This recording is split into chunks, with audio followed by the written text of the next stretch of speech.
Alors, le marché du carbone, on vous en reparle. Le marché des droits à polluer, des émissions de CO2, qui suscite de plus en plus l'intérêt de la part des professionnels. Un marché dont le prix a augmenté, a progressé, a flambé, a bondi en Europe de 50% depuis le début de l'année. Bonjour Xavier. Bonjour David. Xavier Timbaud, économiste, directeur principal de l'OFCE. Je lisais un article chez de saines lectures, je lis notamment Les Échos, qui nous dit, selon des spécialistes du marché du pétrole, que ce marché donc des droits à polluer, ce marché donc du carbone, pourrait devenir beaucoup plus important que le marché de négoce de l'or noir, du pétrole. Vraiment, et pourquoi? Pourquoi? Bon, d'abord, le futur, c'est plus le pétrole. Enfin, futur immédiat. Futur immédiat, il y aura encore du pétrole. Dans le futur immédiat, il y aura encore du pétrole. Et pendant quelques années, décennies encore. Mais dans les pays développés, d'ici à 2050, on doit avoir des économies qui sont neutres en carbone. Donc ça va être difficile de continuer à utiliser du pétrole, en tout cas sans des technologies très particulières pour capturer le carbone qui serait éventuellement émis au moment où on brûle le pétrole. Donc ça veut dire que voilà, il y a une tendance qui s'éclaire, qui s'impose et qui est assez nette. De l'autre côté, comme il va falloir une économie neutre en carbone, pour exactement la même raison, il va falloir réduire nos émissions. Et on sait que pour ça, un des instruments incontournables, c'est un prix du carbone. Ouais. Donc les marchés de droits à polluer, qui sont un des moyens pour effectivement arriver à cet objectif, sont amenés à se développer. La Chine va ouvrir son marché du carbone, ce qui sera le plus grand marché carbone au monde. A ouvert, en février, ça a été lancé en donc, février. Et le deuxième plus grand, ou celui qui était le plus grand avant celui de la Chine, c'était l'européen. Voilà, ça vous donne une petite idée de ce qui est en train de se passer.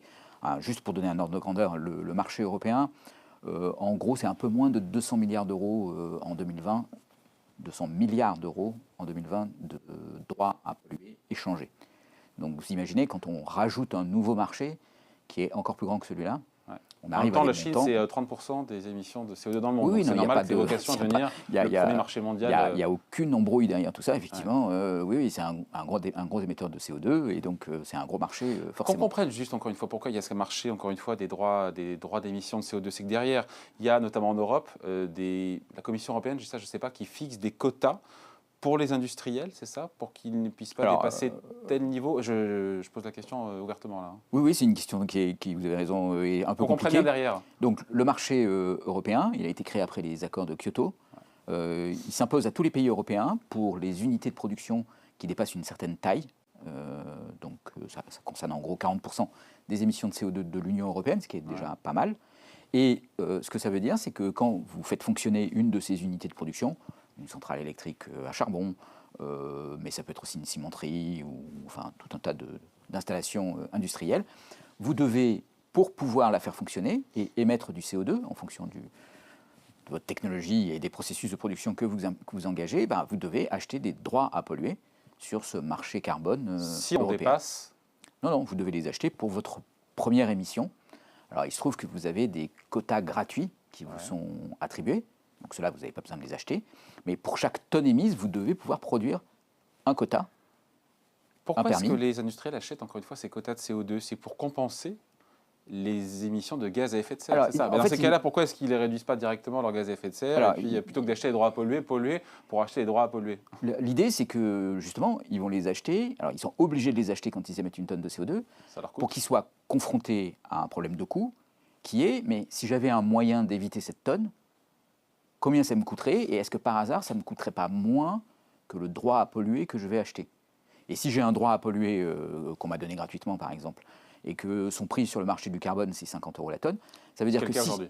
Voilà, ce qui est le cas aujourd'hui. Ça veut dire que si j'arrive à éviter une tonne de CO2 émise, je vais pouvoir vendre ce droit à polluer à quelqu'un qui en aurait besoin. Ce que fait Tesla, d'ailleurs. Voilà, par exemple. Enfin, bon, Tesla n'est pas sur le marché européen. Oui. Mais bon, voilà. C'est ce qu'ils font. Ça pourrait être... Enfin, Tesla a beaucoup vendu, effectivement. Mais c'est une autre contrainte, en fait. C'est une autre réglementation qui est celle des constructeurs automobiles.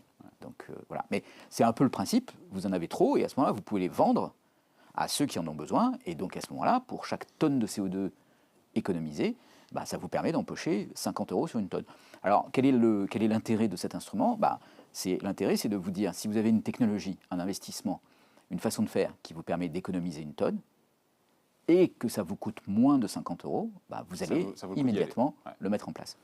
Est-ce que les amendes sont prévues, pour le coup, Ah pour oui, les bien sûr. entreprises qui dépassent les quotas d'émissions de gaz à effet de serre? On parle souvent du secteur auto, avec ces milliards d'euros Alors, potentiellement, le secteur auto, d'amendes. c'est encore un autre problème, parce qu'il y a une autre réglementation qui s'applique sur le secteur auto, qui vient s'appliquer. Enfin, il y a le secteur auto n'est pas pour les automobiles couvert par le marché. Par qui est couvert d'ailleurs au passage? Alors, toutes les unités de production qui dépassent une certaine taille. Ouais. Donc, c'est l'industrie, la production d'énergie, beaucoup, la chimie, les cimenteries qui produisent beaucoup de CO2 et qui sont de grande taille. Ouais. Le transport aérien, les bâtiments, Le transport aérien, le transport routier, alors pas de transport routier. non, tout ce qui est transport, tout ce qui est petite unité, petite source d'émissions de CO2 n'est pas couvert. Il y a des projets d'extension du marché carbone à des petites unités qui sont en discussion, mais il y a, à mon avis, peu de chances que ça aboutisse. Donc voilà, ça représente à peu près 40% des émissions de l'Union européenne. Bon, et quand on voit l'explosion, encore une fois, des cours, de ces quotas de CO2, de ces droits à polluer, 50%, je le disais, de hausse depuis le début de l'année en Europe à 50 euros, qu'est-ce que ça traduit? Ça traduit aussi peut-être un petit peu la présence de spéculateurs, diront certains, non? Alors, il y a un petit peu la présence de spéculateurs. Il y a une question sur les spéculateurs qui est une question assez intéressante. Mais surtout, ce que ça traduit, c'est que l'Europe, qui a mis en place ce marché carbone depuis très longtemps, a durci ses objectifs pour être en lien avec la COP 21, les accords de Paris. Et à Glasgow, à la fin de l'année, l'annonce par l'Union européenne de ces nouveaux engagements en matière de carbone.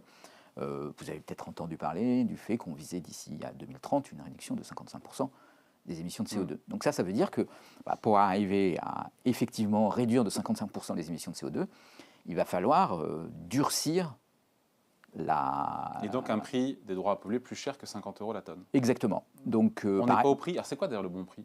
Est-ce qu'il y a un bon prix d'ailleurs? Alors il y a un bon prix. Il y a un prix qu'on peut calculer, qu'on peut estimer ou évaluer si vous voulez. Ah, pour respecter les accords de Paris. Oui, en ayant d'un côté la contrainte CO2 et de l'autre côté combien ça coûte de réduire le CO2. On fait l'inventaire de toutes les unités de production. Et en gros, on estime que pour 2030, le prix du carbone devrait être autour de 75 euros, entre 75 et 100 euros dans le contexte actuel. Alors, il y a un autre problème dans les marchés de carbone, c'est qu'ils peuvent être très volatiles, parce que quand il y a une réduction de l'activité, par exemple, brusquement, il y a moins d'activité, donc il y a plein de droits à polluer qui sont sur le marché et qui ne trouvent pas preneur, et donc le prix s'effondre. Donc il y a une réforme du marché carbone qui a permis à la Commission européenne de faire d'aspirer des quotas en surnombre pour pouvoir les revendre plusieurs années plus tard, les réinjecter sur le marché quand éventuellement il y a une tension, tout ça pour lisser le prix. Alors ça nous amène à la spéculation. Enfin, la spéculation, elle est là aujourd'hui. Pourquoi? Parce que le prix est à 50 et tout le monde dit en fait il va falloir arriver à 75 ou 100 d'ici à 2030. Donc ça c'est du pain béni pour les spéculateurs. Parce que si vous faites le calcul... En même temps, c'est vertueux, ça incite les industriels derrière, puisque le prix de la tonne de carbone est plus élevé, à être plus vertueux. Donc, quelque part, être plus économe en énergie. Exactement. Non, mais il y a beaucoup de vertus. Il y a une rencontre, pour le coup, entre la présence des spéculateurs et le bien-être de la planète. Tout à fait. Donc, il y a beaucoup de vertus à avoir mis un marché, justement, parce qu'il force tout un chacun à prendre les décisions et les bonnes décisions par rapport à ça. Encore une fois, c'est un marché très particulier, parce que c'est un marché régulé.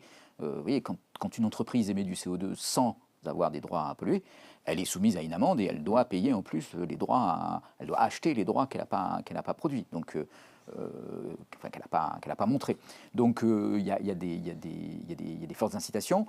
Aujourd'hui, les spéculateurs se disent quelque chose qui vaut 50 euros la tonne et qui a vocation, à valoir entre 75 et 100 d'ici une petite dizaine d'années. Même si je fais rien pendant 10 ans, en fait, j'ai déjà un rendement qui est supérieur à la plupart des actifs qui existent. Donc, c'est un produit en soi intéressant. Alors, ils prennent un petit risque quand même parce que, est-ce que ça sera 75 ou est-ce que ça sera 60 ça peut changer un peu la donne. Mais aujourd'hui, effectivement, c'est un facteur qui pousse. Bon, vous évoquiez le Commodities Global Summit du Financial Times, où certains s'emballent un peu en disant ça va devenir un marché énorme. Le prix. Vous y croyez ou pas? Sachant qu'il n'y a pas de marché mondial pour l'instant, d'ailleurs comme pour le marché du pétrole, où il y a une cotation, encore une fois aux États-Unis, il y a le pétrole américain, il y a le pétrole européen.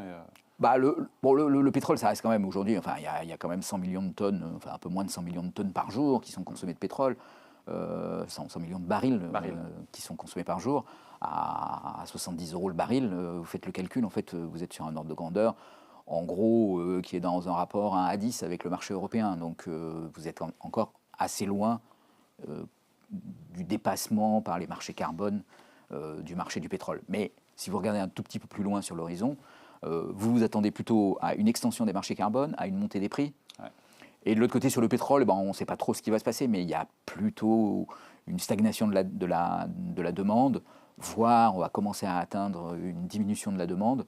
Donc oui, c'est un marché qui est plutôt has-been, même s'il est quand même très très gros et qu'il y a beaucoup de spéculation dessus et qu'il y a beaucoup d'activités dessus. Mais c'est un marché qui est plutôt un marché du passé par rapport au marché du carbone, qui est un marché qui s'impose très rapidement dans le paysage. Alors après, vous voyez... Mais qui ne concerne pas encore une fois, toutes les industries polluantes, uniquement les grosses unités. Ça, là, c'est intéressant. Ça concerne encore une fois la chimie, les cimentiers, et pas le transport routier, pas le transport aérien, pas les bâtiments. Alors le transport aérien est concerné, mais, pour les autres segments qui ne sont pas concernés, il y aura des mesures de prix du carbone qui seront mises en place, probablement pas par un marché, parce que sur des petites unités, en fait, un marché, c'est très difficile à contrôler et à organiser. Ouais. Et ça peut être plus simple de faire une taxe, une taxe carbone. Ah. Voilà. Il y a d'autres enjeux sur le marché du carbone. En particulier, il y a la question des droits gratuits. En fait, c'est surtout ça la question aujourd'hui, parce que c'est un marché très particulier dans lequel une grosse unité de production acquiert, en produisant une année, et en émettant des tonnes de CO2, acquiert des droits qui sont en gros égaux à ce qu'elle a produit pendant cette année. Et elle acquiert ses droits gratuitement pour l'année suivante. Ouais. Donc en fait, le prix du carbone ne concerne que l'augmentation de sa production. Enfin, éventuellement, il y a un petit facteur réducteur dans l'allocation de droits gratuits, mais qui est relativement faible. Donc ça, c'est un gros enjeu. En gros, tant qu'il y a des droits gratuits, le prix du carbone peut augmenter parce qu'en fait, il joue à la marge sur les coûts des industriels. C'est là où les spéculateurs s'emballent un peu. C'est qu'un des enjeux, c'est de supprimer progressivement ou de réduire ces droits gratuits. Et à ce moment-là, la facture deviendra plus importante, ce qui mettra une force politique, d'économie politique, à plutôt maintenir les prix plutôt en deçà de ce qui serait nécessaire pour vraiment atteindre la neutralité carbone, au moins dans les prochaines années. Donc imaginez d'ici la fin de l'année, comme c'est le cas pour certains spéculateurs, un prix du carbone à 75 ou 100 euros à la fin de l'année 2021. Ouais. C'est un petit peu s'emballer sur ce qui se passe dans ce marché. Enfin, un des gros enjeux de ce marché, c'est en fait de stabiliser le prix. Mais qui dit stabiliser le prix, il dit pas beaucoup de volatilité et donc du coup moins d'intérêt pour les spéculateurs. Voilà, on a fait le tour ou pas? C'est intéressant comme sujet? Non, mais c'est très intéressant parce que c'est un changement d'époque et de toute façon, oui, c'est effectivement devenu une nécessité. On est dans la transition environnementale. Le pétrole est un produit du passé. On va assister à sa disparition progressive. Le carbone et les marchés du carbone sont un instrument du futur qui est aujourd'hui opérant, qui a mis plusieurs années à être mis au point, en tout cas en ce qui concerne le marché européen, mais qui est aujourd'hui un instrument auquel les Européens tiennent beaucoup et qui, avec un prix du carbone à 50 euros la tonne, produit des effets. C'est ça, très concrets. Je veux dire, aujourd'hui, en Europe, quand le prix du carbone est à 50 euros la tonne, vous ne mettez plus en marche une centrale au charbon. Sans mesurer. Parce que vous devrez payer sur cette centrale à charbon pour chaque mégawattheure l'équivalent d'à peu près une tonne de CO2 en plus.